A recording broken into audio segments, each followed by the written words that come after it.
Epistal de San Juan Apóstol, capítulo 4, versículos del 1 al 10. Amados, no creáis a todo espíritu, sino probar los espíritus si son de Dios, porque muchos falsos profetas han salido por el mundo.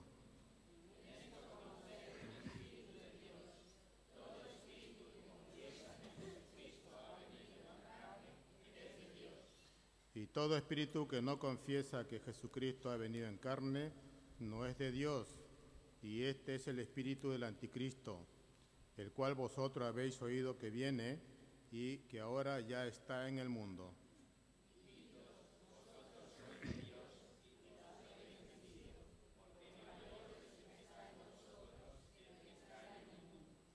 Ellos son del mundo, por eso hablan del mundo, y el mundo los oye.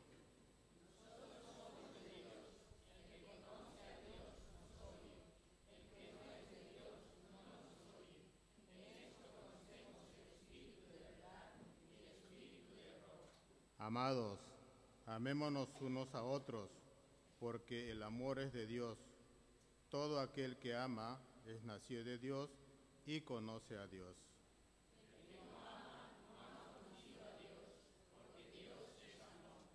En esto se mostró el amor de Dios para con nosotros, en que Dios envió a su Hijo unigénito al mundo para que vivamos por él.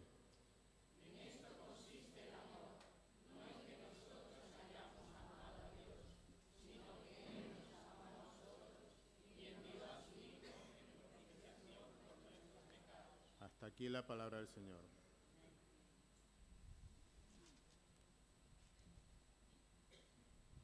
Padre, gracias Señor por este día que nos das.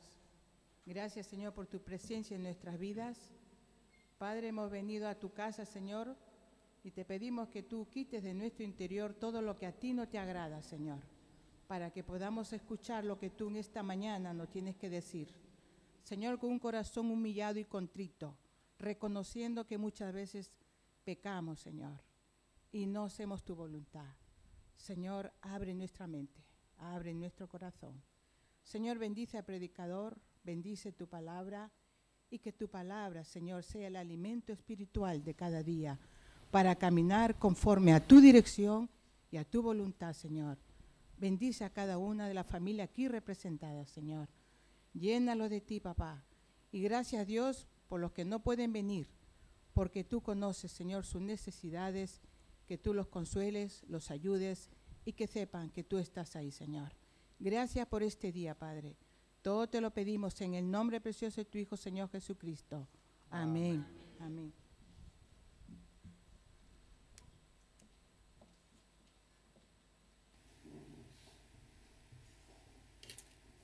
Siguiendo con nuestro culto en esta mañana, ya veis que no hace tanta calor ya, no es que sea que funcionen los aires acondicionados, sino que Dios ha permitido que bajase un poco la temperatura del ambiente.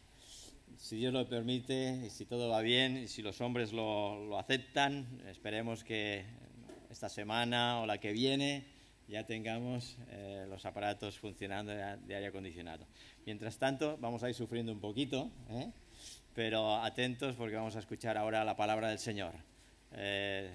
Nuestro hermano Carlos Piedad en esta mañana va a traernos el mensaje y como título es Probad los espíritus. Así que vamos a escuchar el mensaje. Por otro lado, también quisiera dar la bienvenida, antes de que me olvide, de Alicia y de Mayra. Alicia y Mayra, ¿estáis por aquí? Alicia está por aquí y Mayra está por aquí, aquí delante. Bueno, bienvenida, nos alegramos de que estés con nosotros en esta mañana.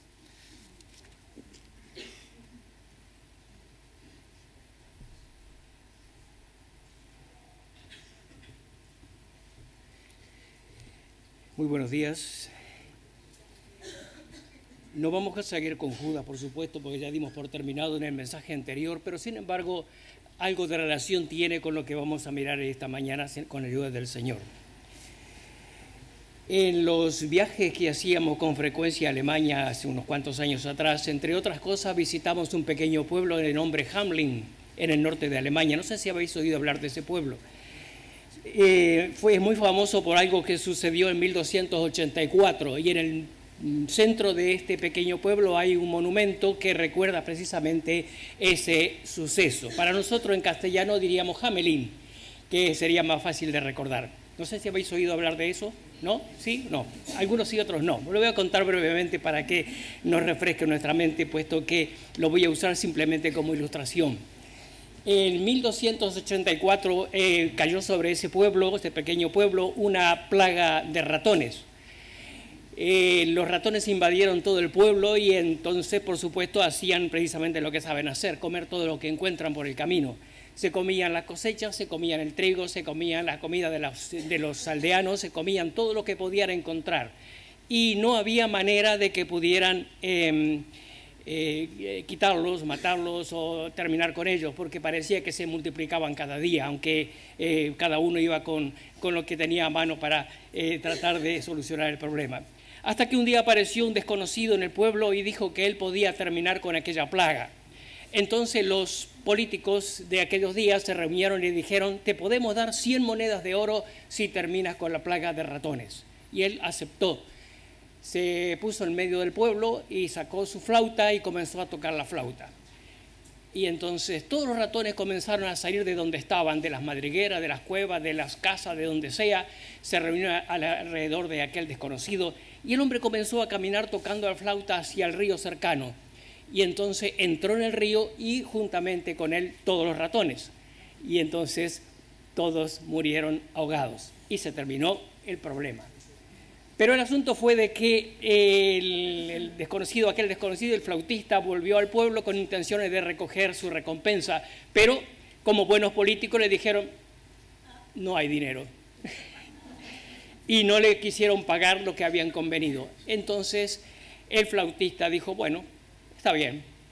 Al día siguiente o el domingo siguiente estaban todos los jefes de familia en la iglesia y los niños, por supuesto, jugando afuera. El flautista sacó su flauta nuevamente y comenzó a tocar una bella melodía. El resultado fue de que 130 niños comenzaron a seguir al flautista y cuenta la historia que nunca más se supo de ellos. En este momento, en ese pequeño pueblo, hay una estatua en el medio de la plaza donde hay un flautista con su flauta que recuerda ese hecho. Bueno, es una historia que salió de la mente de los hermanos Grimm, así que no os creáis todo lo que os he contado. Pero de todas maneras hay otra historia muy interesante también que está en la Odisea de Homero y que forma parte de la mitología griega. Saben que los griegos eran muy dados a sus mitologías, sus cuentos y etcétera. Y entonces Homero cuenta de que en unas pequeñas islas del mar Egeo había unas sirenas que con sus hermosos cantos seducían a los marinos que navegaban por aquellas aguas o por la cercanía de aquellos lugares. Y eso se había transformado en un tremendo peligro, puesto que no había quien resistiera a aquellos cantos de sirenas. Hasta que uno de los navegantes, Ulises, que era más listo, por lo menos pensaba un poquito más, dijo: lo mejor que puedo hacer es poner cera en los oídos de los marinos y entonces de esa manera no podrán oír el canto de la sirena. Y entonces pudo navegar sin ningún problema por aquellos lugares. Pertenece también a la mitología, no es una historia verdadera, pero de todas maneras, como dije en el caso del anterior, nos sirve para ilustrar de lo que vamos a hablar en esta mañana. Porque las dos historias nos hablan de algo muy interesante y muy importante, que es que no debemos escuchar al flautista de este tiempo o los cantos de sirena de este tiempo, que pueden llevarnos precisamente a la perdición, no en el sentido de lo que hablamos de perdición eterna, pero sí en el caso de la confusión espiritual. Me llamó mucho la atención, y no sé si vosotros recordáis, cuando este señor que estuvo visitándonos el 28 de septiembre aquí dijo algo que yo digo, bueno, un poco más y nos está predicando un mensaje. Entre otras cosas dijo que había muchas religiones, ¿verdad? ¿Lo recuerdan a eso? Y dijo una cosa que es importante, y no sé si vosotros lo recordáis de esta manera: afirmaos en la vuestra. ¿Lo recordáis? Yo digo, este hombre nos está predicando un mensaje que deberíamos recordar con más frecuencia. Y lo dijo una persona que no lo sé, no lo conozco, no sé mucho más acerca de él, pero de todas maneras no me consta que sea un creyente en el sentido que nosotros lo entendemos. Tal vez ni siquiera religioso, aunque está en el afer de los asuntos religiosos, pero de todas maneras lo que dijo fue una verdad como un templo. O sea, hablándonos de algo que es de suma importancia en lo que tiene que ver con la vida de cada uno de aquellos que conocemos a Cristo como nuestro Salvador. En el epístola de Judas hemos visto bien claro, pero bien claro, lo que es la característica de los falsos maestros. Y no volviendo a Judas, como dije al principio, pero sí un poquito en el tema, recordemos lo que dijo el Señor Jesucristo en forma bien clara. No todo el que me dice Señor, Señor entrará en el reino de los cielos, sino el que hace la voluntad de mi Padre que está en los cielos. Muchos me dirán en aquel día, Señor, Señor, no profetizamos en tu nombre. En tu nombre hicimos milagros. En tu nombre echamos fuera demonios. En tu nombre hemos hecho un sinfín de cosas tremendas que quizás han conmocionado la mente y el corazón de quienes han sido espectadores de este, por así decirlo, espectáculo. Pero sin embargo Jesús dice, nunca os conocí, apartados de mí, obradores de maldad.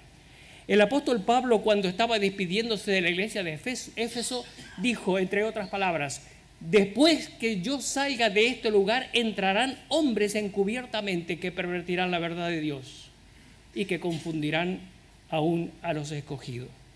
Y en el pasaje que hemos leído en esta mañana, en 1 Juan, dice el primer versículo, probad los espíritus.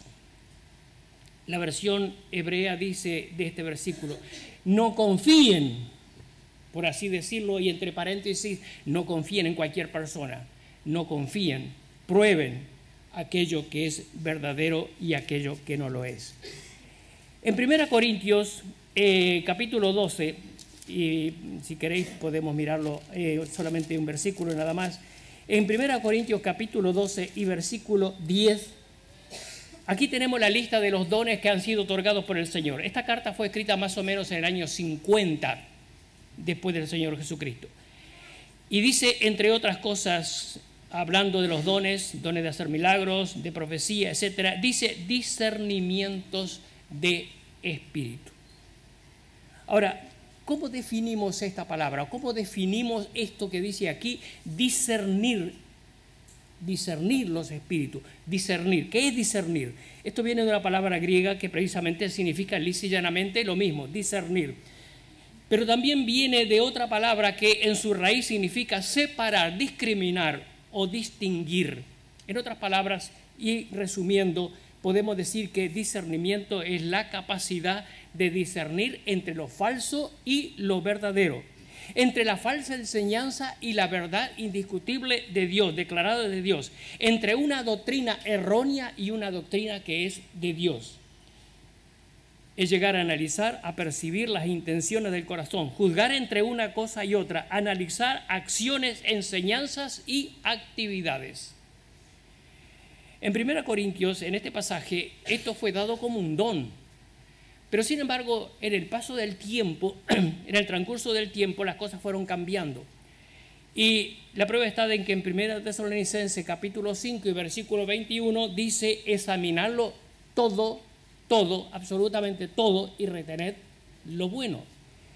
Y en 1 Juan dice, dirigido a todos los creyentes, probad, es decir, sin hacer una diferencia de que si ha recibido el don o no lo ha recibido, para todos. Escrita esta carta más o menos en el año 90, o sea que había cambiado mucho en el paso del tiempo.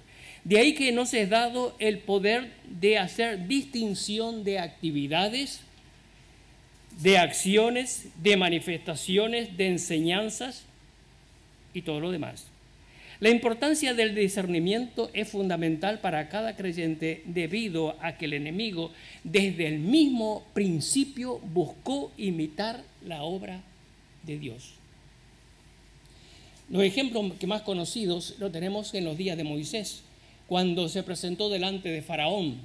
Faraón, por supuesto, tenía una cantidad de adivinos, agoreros, profetas y esa clase de cosas de lo cual se rodean algunos gobernantes. Y entonces cuando Moisés comenzó a hacer los milagros que Dios le había indicado que hiciera para quebrar o para por lo menos hacer cambiar el corazón de Faraón, lo que hacía Faraón inmediatamente pedía a aquellos que estaban junto a él que hicieran lo mismo. Y entonces la Biblia nos dice que Moisés hacía un milagro e inmediatamente el enemigo imitaba y hacía exactamente lo mismo.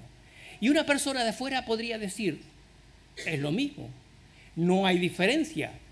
Tanto aquel que dice que es de Dios como este otro que también dice que es de Dios, está haciendo lo mismo. Así que sigamos a este o a este es lo mismo.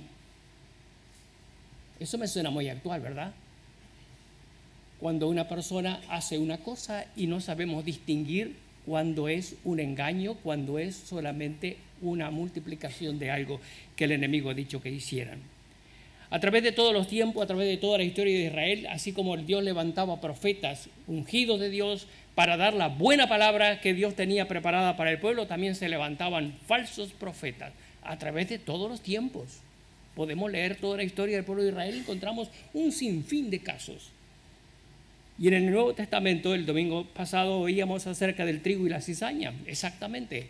Así como Dios plantó y crece el trigo, el buen trigo, el enemigo vino y plantó a su lado, tan cerca, que dijo el Señor, no vayáis a quitar la cizaña porque no sea que en el proceso también quitéis la buena semilla, la buena espiga. Tan cerca estaban, tan iguales, tan semejantes, que no se podía establecer una clara diferencia, solamente conociendo muy bien una cosa y la otra se podía hacer eso. Y también tenemos el caso de las 10 vírgenes. 10 vírgenes, exactamente, pero había una diferencia y la diferencia estaba puesta en el interior, en lo que no se ve, en lo de adentro, en el Espíritu de Dios. Tenían el aceite aquellas, no se veía. Las 10 tenían lámparas, pero 5 tenían algo que no se veía, pero que estaba allí y que confirmaba la autenticidad de aquellas mujeres. La gran tarea del enemigo es tratar de confundir, desorientar, hacernos dudar, llevarnos a la roca firme desde las arenas movedizas, desde la roca firme a la arena movediza, hacernos creer que la hierba del otro prado es mejor que la hierba que tenemos de este lado. Los que se habían unido, ustedes recuerdan cuando el pueblo de Israel salió de Egipto, no solamente salió el pueblo de Israel, sino que salió una enorme cantidad de personas con ellos, porque veían el poder de Dios y acompañaron al pueblo sin haber sido parte del pueblo o sin haber tenido, por así decirlo en términos actuales, sin haber tenido una experiencia personal con el Señor. Y entonces en un momento determinado comenzaron a mirar hacia atrás y dijeron, ay, cómo recordamos la carne, los puerros, cómo recordamos los pepinos, los melones y todo lo que hemos dejado atrás. En otras palabras, estaban tratando con su manera de comportarse, de actuar, de razonar, de hablar, de hacer que aquel pueblo que Dios había redimido, salvado, que estaba guiando hacia los mejores lugares, que mirara hacia atrás y se volviera a aquello de lo cual Dios le había sacado. Muchas veces el engaño es tan sutil y aparentemente tan real que podemos ser fácilmente engañados de la firmeza a la cual nos ha llamado el Señor. Y muchas veces se dice, pero no es mejor que en la predicación se traten temas más suaves, más sencillos, más bonitos, más apropiados, o que nos guste más, que salgamos todos contentos. Pero necesitamos conocer las verdades profundas de Dios y necesitamos conocer los peligros que podemos enfrentarnos. Porque si no, seremos toda la vida niños espirituales y Dios quiere que seamos maduros en Cristo y en la fe. Probad los espíritus. Es un imperativo. En otras palabras, no hay excusa. Dios dice en forma bien clara, probad. No dice, si quieres, prueba. Si tienes opción, prueba.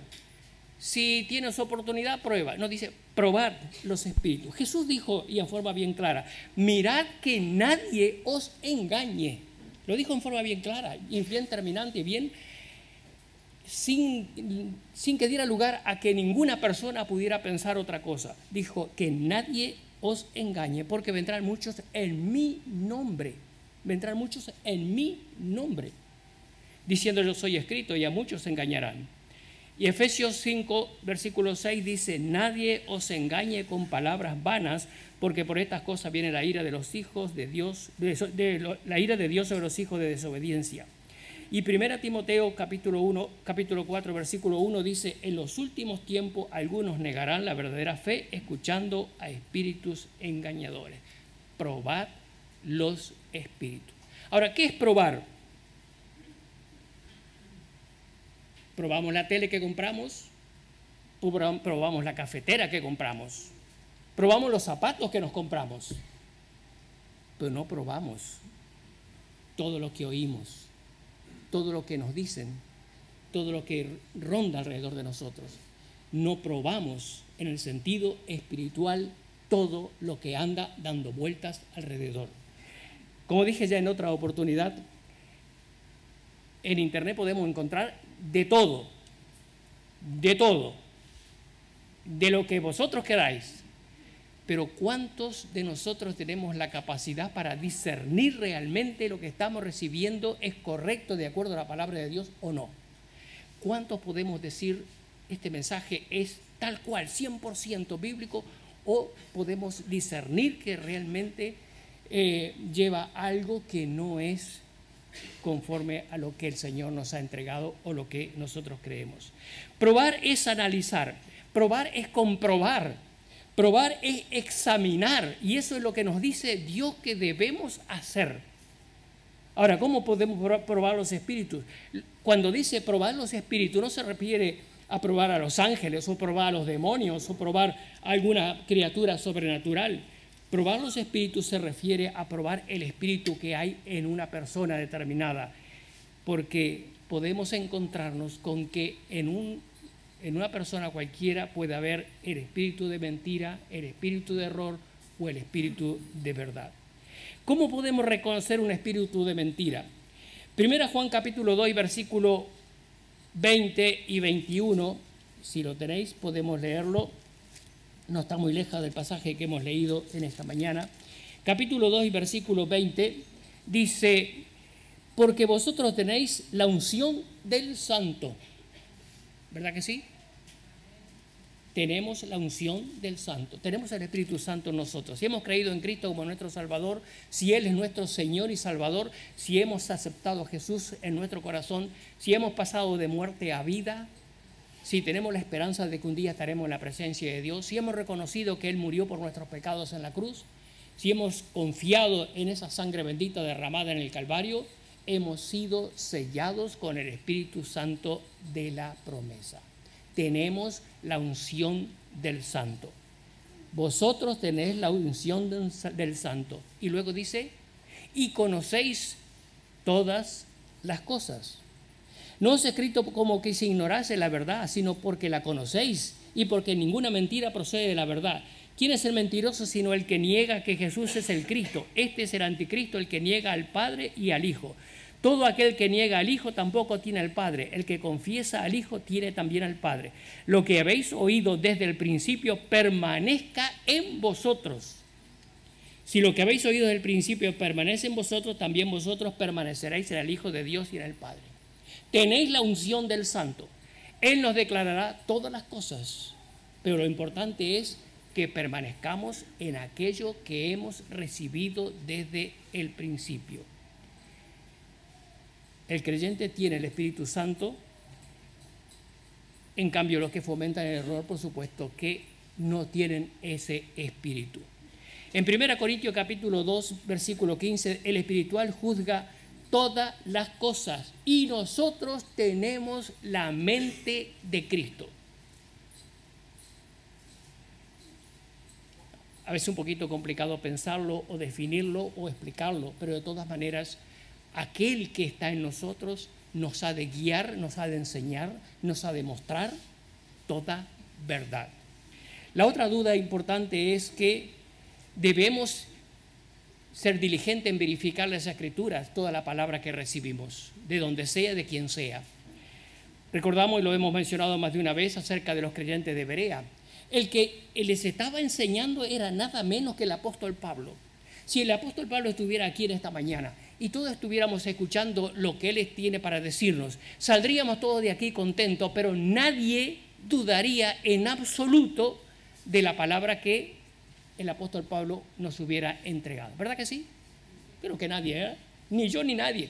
Pero sin embargo los de Berea llegaron a su casa, abrieron las Escrituras y dijimos, vamos a ver, vamos a comprobar, vamos a escudriñar, vamos a afianzar, vamos a hacer que esta palabra que hemos recibido sea verdad en nosotros. Porque no solamente la ha dicho él, que es un siervo de Dios, sino que también lo ha confirmado Dios a través de la revelación escrita. ¿Verdad que es importante?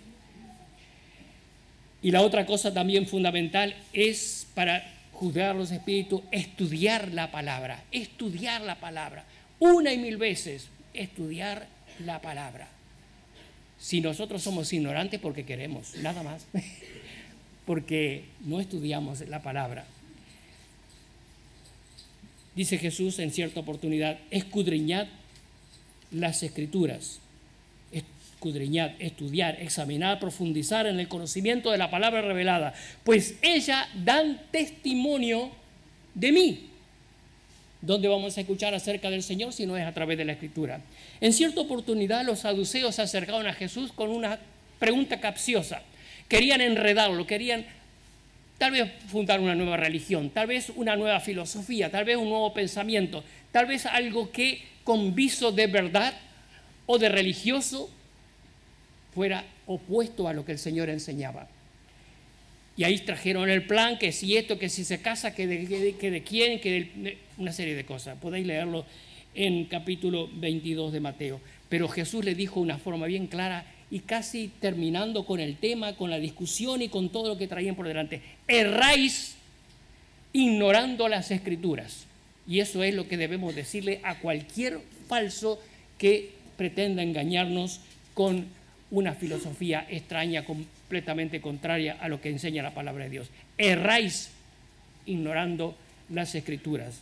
Efesios capítulo 4 nos habla acerca de que a través de todos los tiempos Dios ha levantado hombres y mujeres, hombres para que guiaran al pueblo de Dios, mujeres para que fueran ejemplo, pero de todas maneras nos habla de pastores, maestros, a fin de perfeccionar a los santos, para que todos lleguemos a la unidad de la fe, pero sobre todas las cosas para que no seamos niños fluctuantes, llevados por doquiera de todo viento de doctrina, por el estratagema de hombre para engañar, empleando astucia y artimañas de error, siguiendo, pero por el contrario debemos seguir la verdad en amor y creciendo en ella. No hay excusas para ser ignorantes. En este tiempo tenemos una cantidad de herramientas que nos ayudan en el estudio de la palabra. Y hay dos aspectos que debemos tener siempre en cuenta, que es nuestra responsabilidad identificar el error. Es nuestra responsabilidad identificar el error. Y la otra cosa es que debemos apartarnos de ello para no ser y no caer en la trampa. No permitamos pues que los cantos de sirenas o que el flautista de Hamelin nos haga perder la meta. Debemos seguir creciendo en la palabra de Dios. Debemos seguir mirando la meta. Hebreos capítulo 12 dice, corriendo la buena carrera, mirando hacia adelante, no hacia el costado ni hacia atrás, mirando siempre hacia adelante al premio de la soberana vocación de Dios, teniendo en cuenta que el final de la carrera recibiremos la corona que todos aquellos que fieles hasta el fin saben perseverar recibirán de la mano del Señor y Salvador. Al final nos está esperando esa recompensa, pero lo que más importante es la fidelidad en aquello que Dios nos ha revelado en su palabra. Amén.